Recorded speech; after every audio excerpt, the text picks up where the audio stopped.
당신은 10년 후, 20년 후에 자신을 상상해 본 적 있습니까? 거울을 들여다보세요. 이전의 당신이 아닙니다.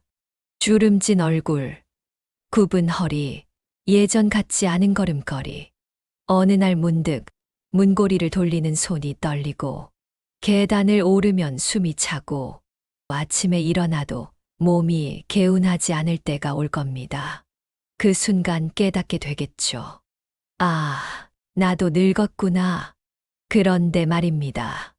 왜 어떤 사람들은 80세가 넘어도 건강한 삶을 누리는 반면 어떤 사람들은 침대에 갇혀 외롭게 살아갈까요?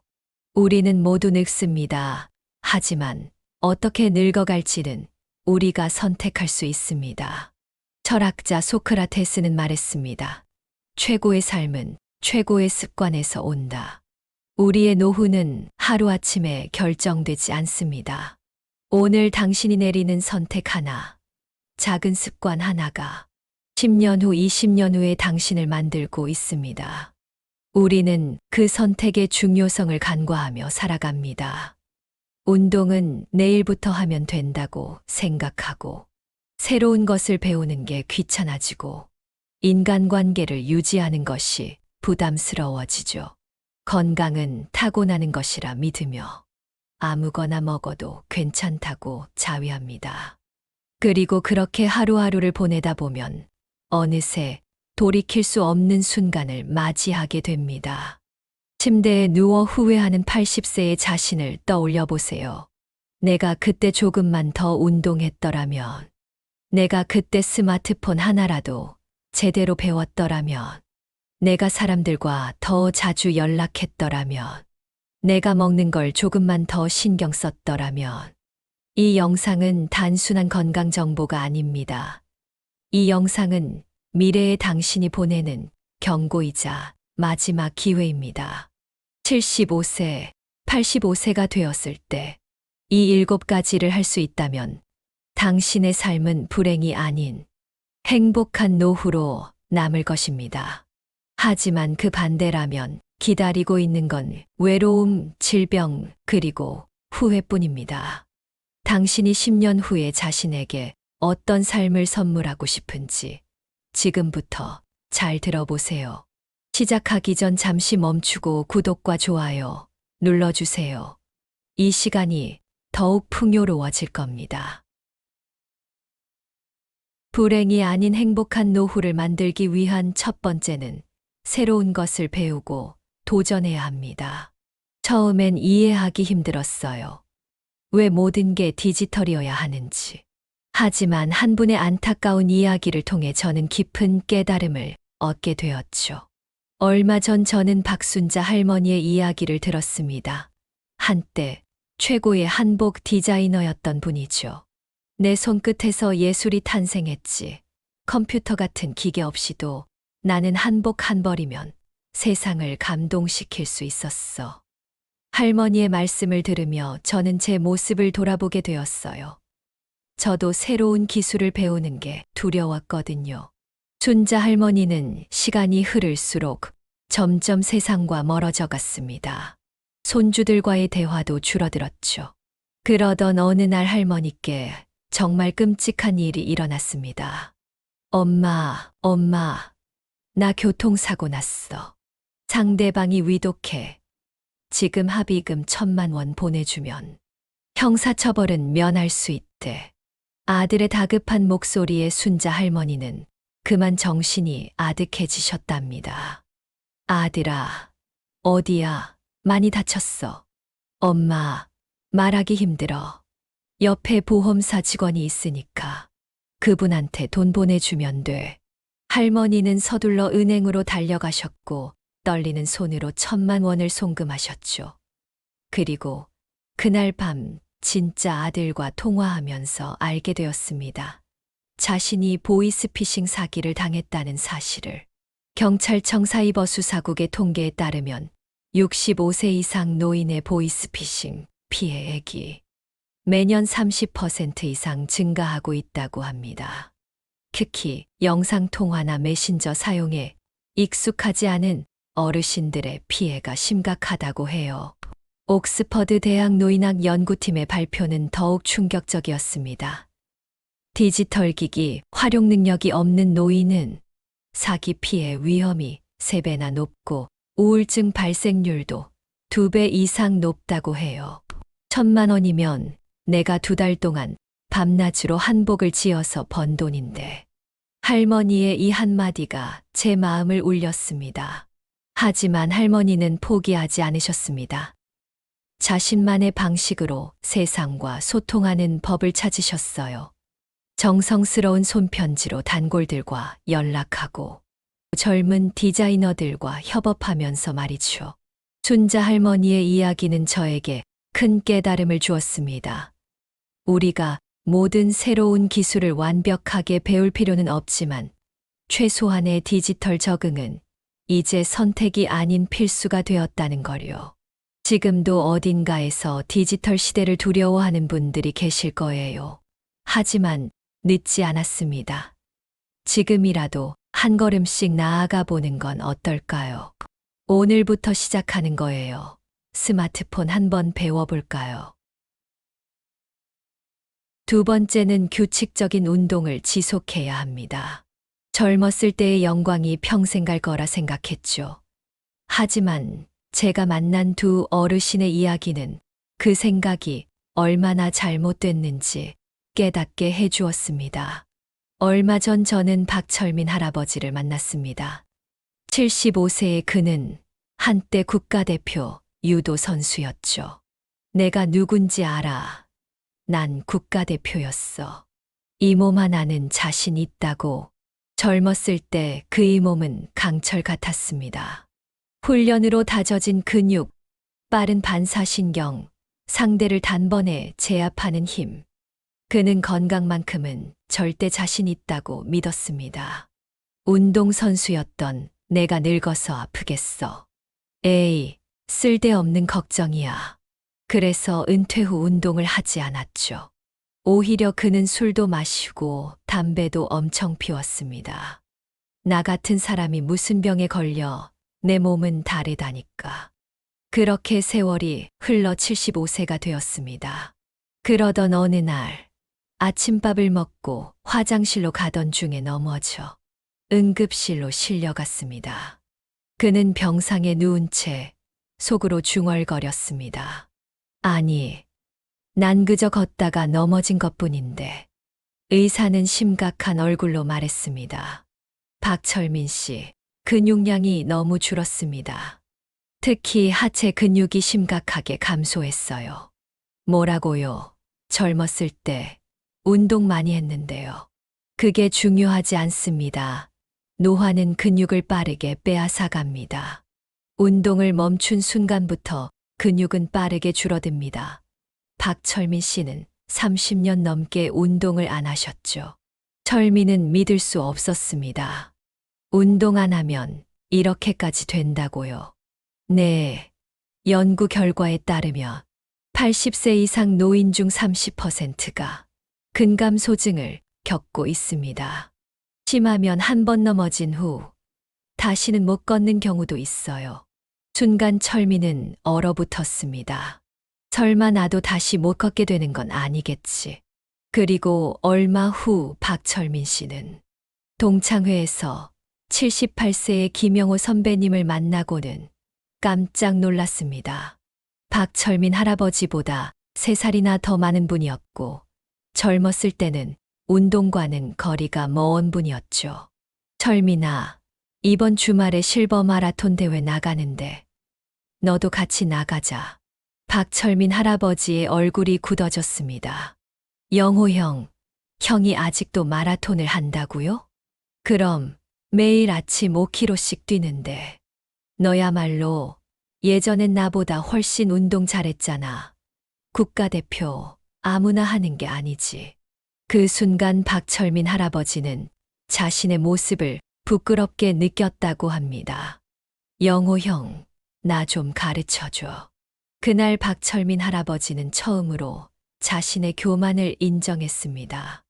난 젊었을 때 국가대표라는 이유로 더 이상의 노력이 필요 없다고 생각했어. 정말 큰 착각이었지.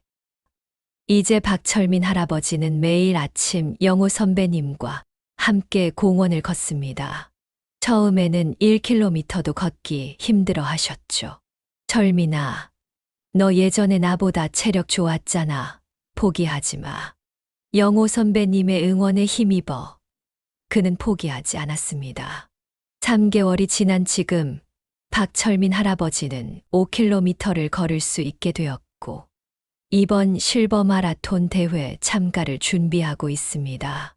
최근 하버드 의대 노인의학 연구팀의 발표는 박철민 할아버지와 같은 분들에게 경종을 울립니다. 젊은 시절 운동선수 출신이라도 운동을 중단하면 일반인보다 근육 감소 속도가 더 빠르다고 합니다. 특히 50세 이후에는 매년 3에서 5%의 근육량이 감소한다고 해요. 반면 영호 선배님처럼 꾸준히 운동을 하는 70대 이상 노인은 50대의 근력을 유지할 수 있다는 놀라운 연구 결과도 있었습니다. 더 충격적인 것은 운동을 중단한 전직 운동선수들의 심혈관 질환 발병률이 일반인보다 30% 더 높다는 사실입니다. 이제 알겠어요. 젊었을 때 아무리 운동을 잘했어도 꾸준히 하지 않으면 소용없다는 걸. 박철민 할아버지의 이야기는 우리에게 중요한 교훈을 줍니다. 과거의 영광에 안주하지 말고 지금 이 순간에도 끊임없이 노력해야 한다는 것을. 나이는 숫자에 불과해요. 중요한 건 오늘 얼마나 움직이느냐입니다. 영호 선배님의 이 말씀이 오늘도 전국의 많은 어르신들에게 희망이 되고 있습니다. 세 번째는 사람들과의 관계를 계속 유지해야 합니다. 처음엔 외로움이란 게 이렇게까지 무서울 줄 몰랐어요. 사람들과의 관계가 왜 그렇게 중요한지, 왜 노년의 인간관계가 삶을 결정짓는지. 하지만 제가 아끼는 한 분의 이야기를 듣고 나서야 저는 그 의미를 깊이 깨닫게 되었죠. 우리 아버지의 오랜 친구이신 태수 할아버지를 찾아뵈었습니다. 그는 한때 누구보다도 사회적이고 활발한 분이셨어요. 나는 은퇴 전까지 친구도 많았고 사람들에게 인정받으며 살았지. 회사에서만 30년을 일했으니까. 할아버지의 말씀은 자부심으로 가득했지만 저는 그 뒤에 숨겨진 외로움을 느낄 수 있었습니다. 퇴직하고 나니 연락 오던 사람들도 다 사라지더라고. 처음엔 다들 바쁜가 보다 했지. 근데 1년, 2년 지나니까 그게 아니었어. 태수 할아버지는 이제 세상과 단절되어 가고 계셨습니다. 마지막으로 뵈었을 때보다 훨씬 말씀이 없어지셨어요. 한 번은 내가 먼저 연락해봤어 그랬더니 아, 요즘 바빠서요 하고는 끝이더라고. 할아버지의 목소리에서 깊은 상처가 느껴졌습니다. 제가 찾아뵐 때마다 할아버지는 점점 더 무기력해 보이셨어요. TV만 보며 하루를 보내시고 식사도 제대로 안 하신다는 걸 알 수 있었습니다. 딱히 만날 사람도 없는데 왜 나가? 할아버지의 이 말씀이 제 마음을 아프게 했습니다. 점점 말씀이 줄어들으시고 체중도 눈에 띄게 빠지셨어요. 밤에는 잠도 잘 못 주무신다고 하셨습니다. 하루하루가 그냥 버티는 거지 사는 게 아니야. 할아버지는 이렇게 말씀하시면서도 누구에게도 도움을 청하지 않으셨어요. 젊었을 때는 정말 왕성하게 사회생활을 하셨던 분이셨는데도요. 어느 날 할아버지께 전화가 왔습니다. 소화기 너머로 들리는 목소리가 떨리고 있었어요. 영규가 그렇게 됐어. 할아버지의 목소리에서 처음으로 두려움이 느껴졌습니다. 영규는 할아버지의 오랜 친구였습니다. 몇 달째 연락이 없어 경찰이 집에 들어가 보니 유서도 없이 그저 약봉지만 몇 개 남아 있었다고 해요. 영규도 나처럼 혼자 지냈었잖아. 할아버지의 이 말씀이 제 가슴을 찔렀습니다. 이건 남의 이야기가 아니야. 내가 이렇게 계속 혼자 지내면 나도 그렇게 될 수 있어. 처음으로 할아버지가 자신의 고립을 인정하시는 순간이었습니다. 세계보건기구 WHO의 연구 결과를 읽으며 저는 할아버지가 더욱 걱정되었습니다. 사회적 관계가 단절된 노인의 자살률은 3배 이상 증가한다고 합니다. 노인 우울증의 70%가 사회적 관계 단절에서 비롯된다는 사실. 주 3회 이상 친구와 만나는 노인은 치매 위험이 30% 낮아진다는 연구 결과. 사람들과의 관계를 유지하는 게 단순한 기분 문제가 아니었구나. 이건 생존의 문제였어. 할아버지의 이 깨달음이 저에게도 큰 울림을 주었습니다. 이제 저는 매주 2번씩 할아버지를 찾아뵙습니다. 때로는 그저 같이 TV를 보기도 하고 가끔은 공원을 산책하기도 해요. 작은 변화지만 할아버지의 표정이 조금씩 밝아지고 계십니다. 나이가 들수록 인간관계를 유지하는 것은 선택이 아닌 필수라는 걸 이제는 알겠습니다. 혼자 있는 시간이 길어질수록 우울증 위험이 높아지지만 작은 노력이라도 하면 언제든 관계를 다시 회복할 수 있다는 것도요. 고립이란 게 그렇게 무서운 건 줄 몰랐어요. 하지만 태수 할아버지를 통해 저는 알게 되었죠. 우리가 꼭 많은 사람을 만나야 할 필요는 없지만 적어도 단 한 명이라도 꾸준히 소통하는 사람은 있어야 한다는 걸요. 지금 이 순간에도 외로움과 싸우고 계신 어르신들이 많을 겁니다. 그분들에게 우리가 먼저 연락해 보는 건 어떨까요?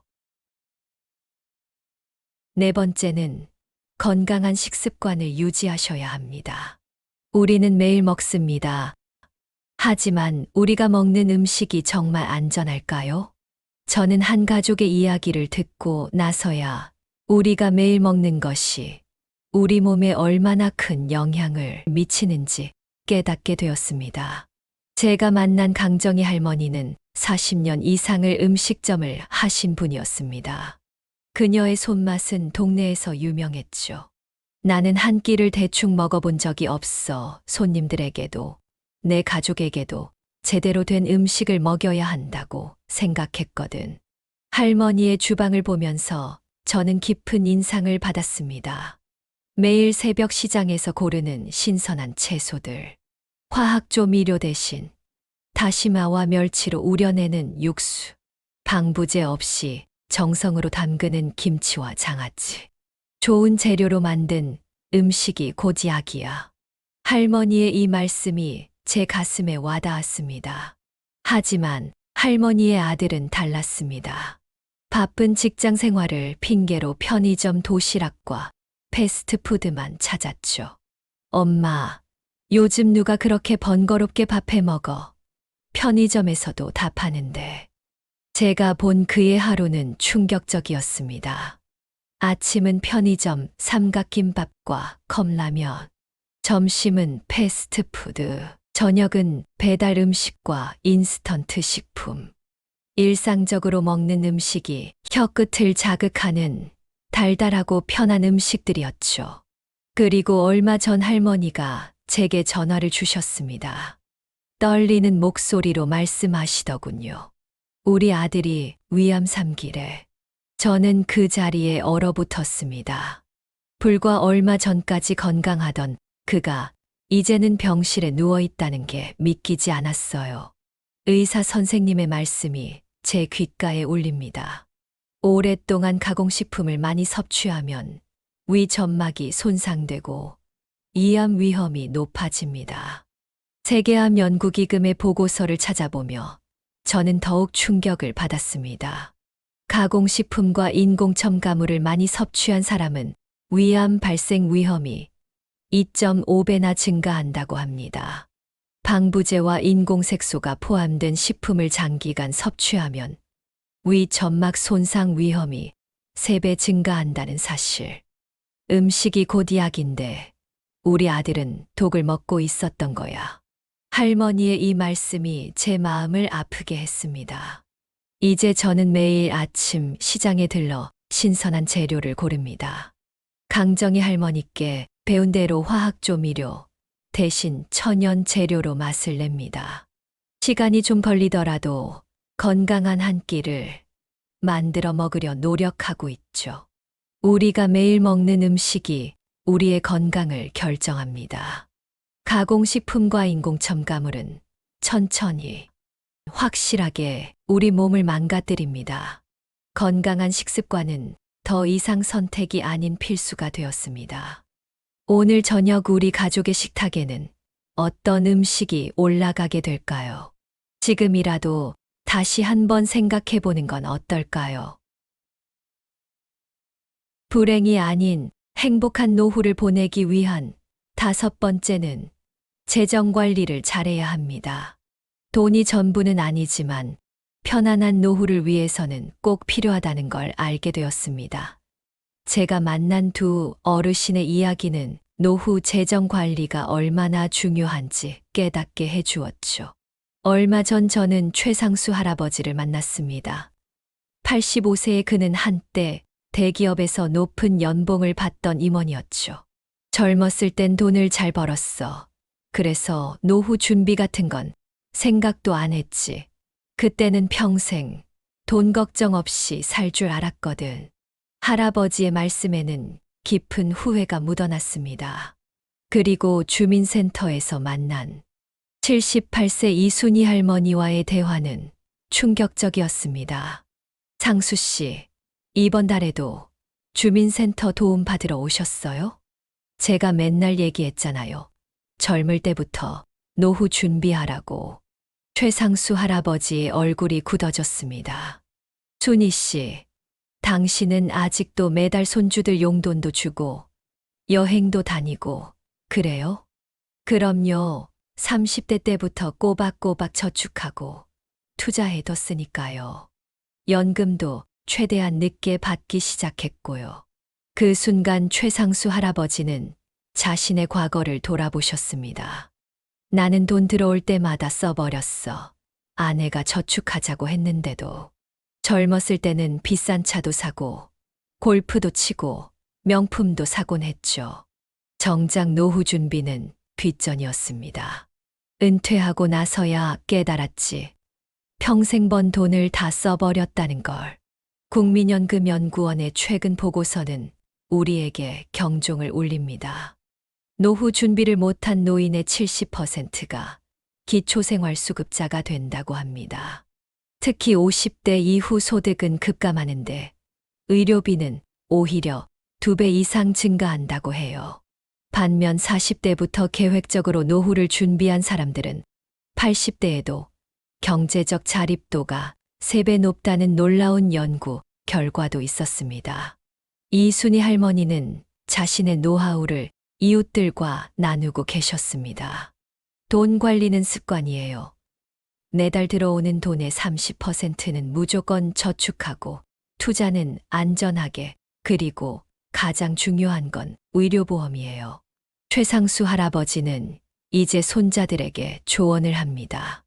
젊을 때부터 노후를 준비해야 해. 할아버지처럼 살지 말 거라. 이제 알겠어요. 노후 재정 관리는 선택이 아닌 필수라는 걸. 두 어르신의 이야기는 우리에게 중요한 교훈을 줍니다. 지금 당장은 여유가 있더라도 노후를 위한 준비는 반드시 필요하다는 것을 오늘부터라도 시작하면 어떨까요? 작은 금액이라도 꾸준히 모으는 습관부터. 이순희 할머니의 이 말씀이 오늘도 많은 사람들에게 희망이 되고 있습니다. 6번째로, 행복한 노후가 되기 위해서는 긍정적인 마인드를 유지해야 합니다. 가족은 영원할 줄 알았습니다. 하지만 날카로운 말 한마디, 부정적인 태도가 어떻게 가족을 산산조각 낼 수 있는지 저는 한 어르신의 이야기를 통해 뼈아프게 깨달았습니다. 얼마 전 저는 김성호 할아버지를 만났습니다. 80세의 그는 한때 화목한 가정의 가장이었습니다. 나는 가족들을 위해 평생을 살았어. 돈도 잘 벌었고, 애들 좋은 대학도 다 보냈지. 하지만 그의 목소리에는 깊은 후회가 묻어났습니다. 처음엔 사소한 거였어. 아내가 반찬을 잘못했다고 소리를 지르고, 자녀들이 자주 찾아오지 않는다며 불평하고, 손주들이 시끄럽게 군다며 화를 냈습니다. 요즘 젊은 것들은 부모 공경할 줄도 모르고, 너희들은 나 늙은이 취급하지. 이 집에서는 내 말이 법이야. 매일 반복되는 불평과 짜증에 가족들은 하나둘 멀어져 갔습니다. 설날이었습니다. 텅 빈 집에 김성우 할아버지와 아내만 남았죠. 여보, 나도 이제 못 살겠어요. 50년을 함께한 아내가 짐을 쌌습니다. 당신은 칭찬은커녕 잔소리뿐이에요. 나도 이제 지쳤어요. 그날 밤 처음으로 혼자 맞이한 설날. 차가운 방에서 할아버지는 지난 날을 돌아보았습니다. 큰아들은 이미 2년째 연락이 끊겼고, 작은 딸은 명절에도 오지 않겠다 했으며, 손주들은 할아버지를 무서워하기만 했습니다. 서울대학교 가족관계연구소의 조사는 충격적입니다.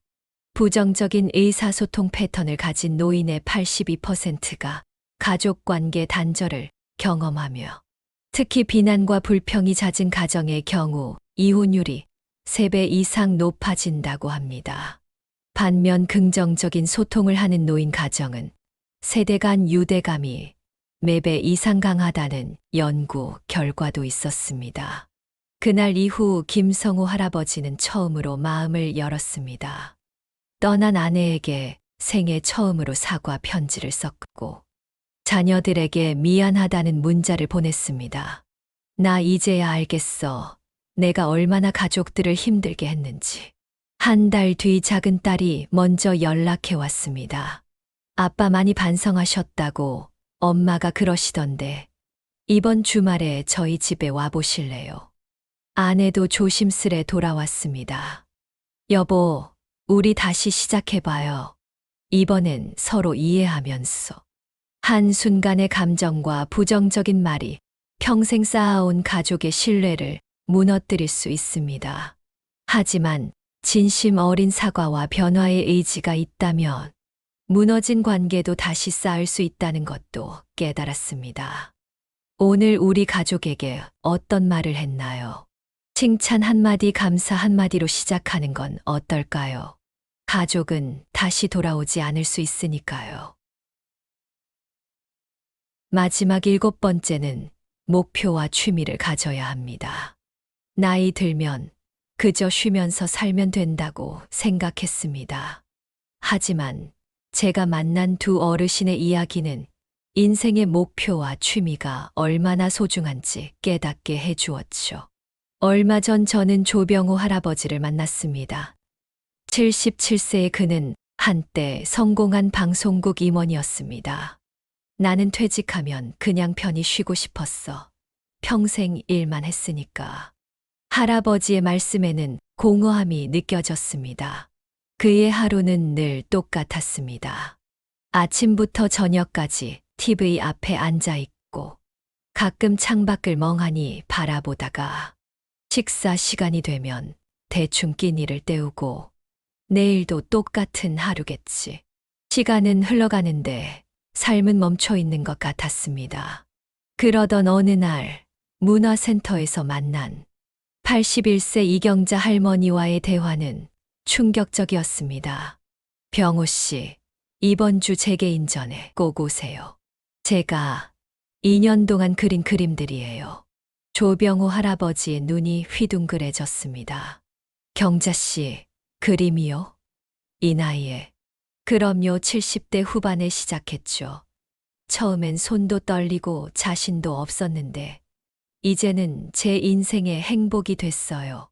이경자 할머니의 삶은 달랐습니다. 매주 화요일엔 그림 수업을 듣고, 목요일엔 동네 어린이집에서 아이들에게 그림을 가르치고, 주말엔 동네 작가들과 스케치북을 들고 야외로 나가셨죠. 내 인생의 이막이 이제 시작된 것 같아요. 매일매일이 새로워요. 서울대학교 노년학연구소의 발표는 놀라웠습니다. 취미와 목표가 있는 노인은 치매 발병률이 63% 낮고 우울증 위험도 75% 감소한다고 합니다. 특히 예술 활동을 하는 노인은 평균 수명이 5년 더 길다는 연구 결과도 있었죠. 이경자 할머니의 전시회장에서 조병우 할아버지의 눈빛이 달라졌습니다. 나도 뭔가 해보고 싶어졌어. 다음 주부터 그는 문화센터 도예 수업을 신청했습니다. 처음엔 서툴렀지만 점점 자신만의 작품을 만들어갔죠. 흙을 만지니까 살아있는 것 같아 내일이 기다려져. 6개월이 지난 지금 조병호 할아버지는 도예 동호회 회장이 되었고 작은 전시회도 준비하고 있습니다. TV 앞에만 있던 내가 이제는 시간이 모자랄 정도야.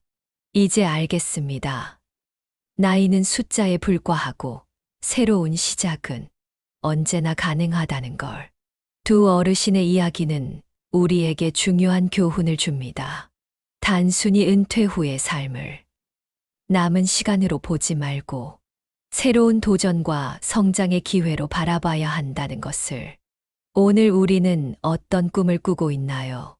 나이가 들어서도 설레는 마음으로 내일을 기다릴 수 있는 목표가 있나요? 지금이라도 시작해보는 건 어떨까요? 우리의 인생은 아직 끝나지 않았으니까요. 우리는 모두 늙습니다. 하지만 어떻게 늙어갈지는 우리의 선택에 달려 있습니다. 오늘 하루 당신이 어떤 결정을 내리느냐에 따라 5년, 10년 후의 삶이 달라집니다. 운동을 지속할 것인가, 아니면 점점 약해지는 몸을 방치할 것인가? 새로운 것을 배우고 변화할 것인가, 아니면 세상의 흐름에서 점점 뒤처질 것인가? 소중한 사람들과 관계를 유지할 것인가, 아니면 외로움 속에서 살아갈 것인가? 건강한 음식을 선택할 것인가, 아니면 몸을 갉아먹는 가공식품을 계속 먹을 것인가? 지금 내리는 작은 선택이 10년 후, 20년 후 당신의 삶을 결정합니다. 기억하세요. 나중에 할게요. 라는 말은 결국 하지 않겠다는 말과 같습니다. 지금 움직이지 않으면 후회만 남을 것입니다. 당신의 노후는 운명이 아닙니다. 그것은 당신이 지금부터 만들어가는 것입니다. 지금 이 순간 변화의 첫걸음을 내딛어 보세요. 당신의 미래는 오늘부터 시작됩니다. 이 내용이 도움이 되었기를 바라며 구독과 좋아요, 그리고 알림 설정까지 눌러주세요. 감사합니다.